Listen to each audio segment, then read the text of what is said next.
இந்த அப்ளிகேஷனை கசக்கிறதுக்கு உனக்கு 1 செகண்ட் போதும். மறுபடியும் இதே இடத்துக்கு வரதுக்கு உனக்கு எவ்வளவு வருஷம் ஆகுன்னு யோசிச்சு பாரு. இப்ப நீ அக்ரகாரத்துக்கு போய் பாரு.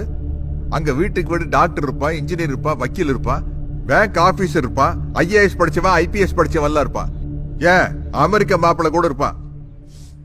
ஆனா குப்பத்துக்கு போனா சாக்கடை ஆள்றவன் இருப்பான், மூட்டை தூக்குறவன் இருப்பான், கொளுத்து வேலை பார்க்கறவன் இருப்பான். ஆனா அக்ரகாரத்துக்கு போய் பாரு, இவனை யாருமே அங்க இருக்க மாட்டான். ஏன்னு அன்னைக்காவது யோசிச்சு பார்த்தியா? யோசிச்சு பார்த்திருந்தா இப்படி அப்ளிகேஷன் கிழிச்சு போட்டு ட்ரை பண்ணிருப்பாங்க. ராஜாவா பிறந்து அடிமையா நம்மளுக்கு இருக்கிறான்.